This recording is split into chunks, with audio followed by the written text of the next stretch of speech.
Pagi-pagi. Halo, selamat pagi kawan-kawan. Jadi, balik lagi di Q&A dan Q&A ini hadir karena beberapa waktu yang lalu ada seorang teman saya yang tanya. Tapi sebelum teman saya tanya, saya dulu sih, kan nggak ada aksi, nggak ada reaksi, nggak ada api, nggak ada asap gitu ya.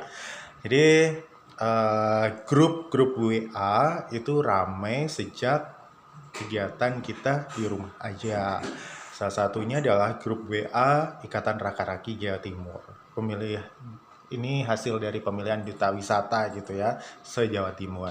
Nah, di situ ada senior saya namanya Lady, dia ngunggah foto-foto zaman dulu, termasuk foto kami saat kami itu diminta membintangi iklan salah satu ini ya, merek tinta printer kayak gitu.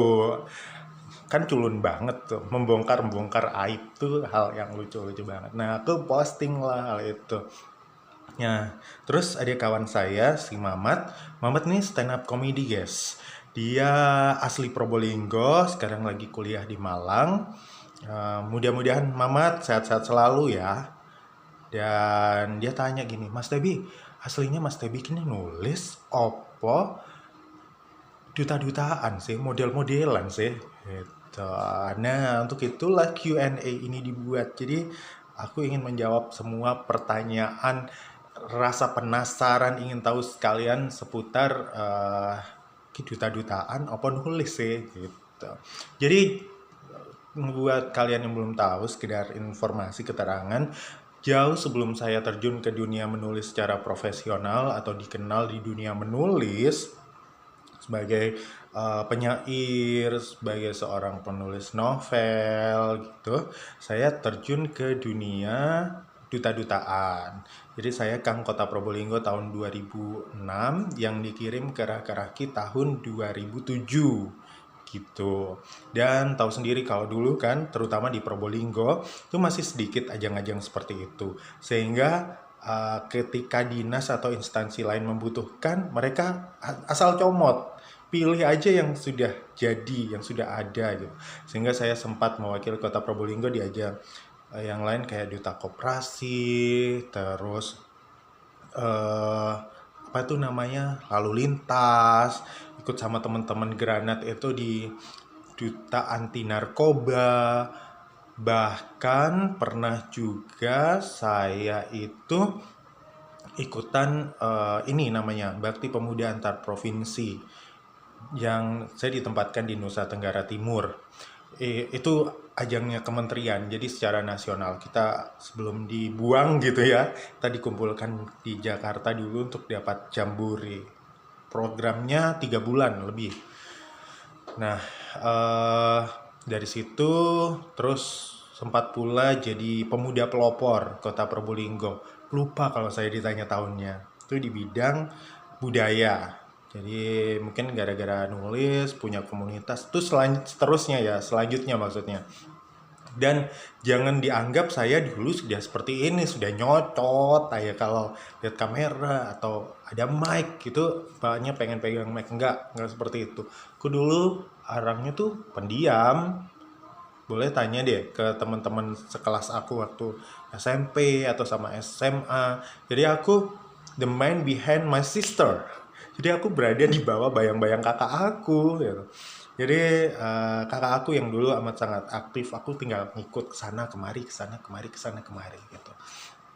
Cuman memang kayaknya ada bener pepatah yang bilang kita don't limited yourself. Jadi kita tuh jangan membatasi diri sendiri karena kita nggak tahu kedepannya kita akan jadi seperti apa, jadi apa. Gitu. Semua itu bisa diasah. Cintai apa yang pekerjaan kita atau cintai apa yang passion kita, dan itu mudah-mudahan bisa menghasilkan cuan guys, cuan. Biar bisa kita hidup gitu loh, maksudnya kan enak tuh hidup dari hobi. Nah, pertanyaan selanjutnya, oh masih dari Mamat nih, Kak pernah ikutan model? Serius, sebelum Kang Yu gak pernah sama sekali. Tapi ketika habis dari Kang Yu, mau tidak mau ya rasanya kita itu terlibat di apa tuh, dunia modeling. Tapi rasanya, aduh, kalau orang bilang katanya model cuman gitu-gitu aja, bagi aku yang pernah sedikit berkecimpung di sana, sulit, terutama untuk jalan ya, catwalk seperti itu. Aku kan orangnya agak bungkuk gini ya, jadi itu susah sekali tuh, suruh tegak, jalan itu kan grogi-grogi loh diliatin orang banyak. Mungkin waktu itu pernah untuk bajunya Sophie Martin, ada iklan Sophie Martin gitu, terus kacamata aku lupa, aku pernah jalan untuk sebuah kacamata, eh, sama satu apa lagi ya, aku lupa ya, dari acara-acara kami. Oh, kalau nggak salah Hasenda, kalau nggak salah ya. Produk-produk seperti itu. Mudah-mudahan benar. Jadi itu, cuman kenapa belakangan ini Mamat misalkan atau yang lain ngelihat jadi juri model dan lain sebagainya, mungkin mereka lebih melihat kepada figur Kang Yuknya sendiri ya. Oh, pernah di ajang duta wisata, mungkin kesannya sama. Tapi saya selalu koordinasi sama juri yang lain sebenarnya. About my background, I'm not apa ya, expert in it gitu ya, nggak expert di sana, sehingga aku serahkan ke juri yang lain sebagai ketua dewan juri. Gitu ceritanya. Nah, ketiga, ini pertanyaan Kak. Oh ya, aku batasi ini ke ajang duta wisata lokal aja ya, untuk Kang Yuk sendiri.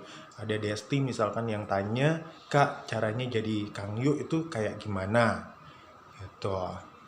Nggak ada standar khusus sih, bagaimana seseorang itu bisa dipilih menjadi finalis gitu ya, duta wisata Kang Yuk Kota Probolinggo. Yang pasti itu kayak kamu harus benar-benar siap ketika kamu daftar di sana. Jangan sampai ketika ditanyai, "Hei, apa alasan kamu ikutan Kang Yuk?" Kamu jawabnya, ya ikut aja, nggak tahu gitu. Jadi memang harus benar-benar siap ketika kita pengen ikutan ajang-ajang duta wisata seperti itu. Apa yang memotivasi kita? Jadi itu benar-benar disiapkan, termasuk juga hal-hal yang lain, perintilan-perintilan yang lain gitu. Jadi itu kayak kita datang ke sebuah toko pengen beli baju, kita kan udah gambaran tuh pengen baju yang kayak apa. Ya mungkin ada gambaran ya, cuman yang tersedia di toko itu pasti kita akan mencarinya yang paling bagus kayak gitu. Jadi dari sekian anak, yang paling bagus, paling mencolok, paling siap siapa, ya itu yang nantinya akan keluar sebagai juara atau pemenang. Yang pasti duta itu kan represent wakil gitu ya, wakil instansi, wakil dinas. Jadi memang harus bisa mewakili instansi, dinas, atau apapun itu. Jadi kalau pengen jadi duta wisata ya harus bisa mewakili dinas pariwisata, contohnya gitu. Perlu nggak Kak bisa model? Nggak selalu sih, tapi kalau bisa itu lebih baik. Tapi tidak semua duta yang masuk finalis berasal dari dunia modeling. Kayak aku awalnya sama sekali belum tahu dunia modeling gitu. Pertanyaan berikutnya dari Anggi. Ini lewat Instastory yang dimana aku posting foto aku zaman bahula. Anggi tanya, cara jadi model yang baik itu gimana? Ya aku jawab ya, baik itu relatif gitu. Baik untuk siapa? Tapi sekali lagi model kan represent something. Ya, jadi istilahnya kamu harus bisa amat sangat diplomatis gitu. Eh, yang aku tahu sih, kalau misalkan ketika menjabat dan lain sebagainya, bukan menjadi jaim, tetap aja menjadi diri kita, tapi tampilkan senantiasa sisi terbaik dari diri kita. Kita rajin, kita bisa menginspirasi banyak orang. Kurasa masing-masing orang punya cara untuk menginspirasi orang lain, kayak gitu nih. Dan oh ya, ini ada yang lupa. Biasanya senantiasa kalau sudah jadi Kang Yu sudah berpuas diri, tidak pengen menambah pengalaman, pengen menambah ilmu dan lain sebagainya. Termasuk juga nggak melihat kompetitornya besok. Jadi senantiasa belajar, termasuk badan ini harus dijaga kayak gitu. Itu dia. Kesibukannya ngapain? Kalau di Kang Yu kesibukannya pasti yang Kang atau Yu-nya setelah menjabat pasti banyak program secara mandiri ya. Itu buat persiapan ke Raka-Raki. Terus kalau dari dinas biasanya di acara-acara kedinasan kayak semi pro atau acara-acara lainnya yang mendukung dunia pariwisata itu nantinya kita dilibatkan. Atau kalau misalkan teman-teman punya ide gagasan untuk mensupport pemerintah kota ini, terutama lewat bidang pariwisata, di bidang pariwisata itu ya sah-sah saja dan diperbolehkan gitu. Dan yang terakhir, gimana nanggepin netizen yang semakin grody gitu. Nanggepin netizen yang semakin kayak yang belakang saya ini, misalkan bikin kita sebel gitu ya. Untunglah waktu zaman aku dulu tuh gak ada netizen. Jadi lebih enak. Kalau sekarang aku rasa jawabannya kayak yang kemarin di Instastory aku, kita itu hanya punya 2 tangan, kita punya 2 telinga. Yang bisa kita lakukan ya nutup aja telinga kita gitu. Kalau hal itu hanya kritik, tidak membangun, ya ngapain juga diikutin.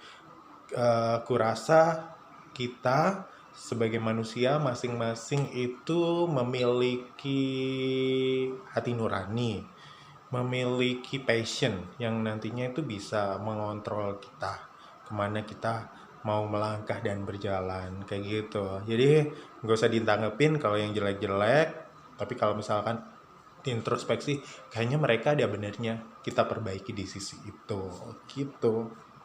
Yaudah itu aja, kurasa cukup untuk hari ini Q&A-nya seputar dunia pariwisata. Kalau ada pertanyaan lain silahkan komen saja di bawah.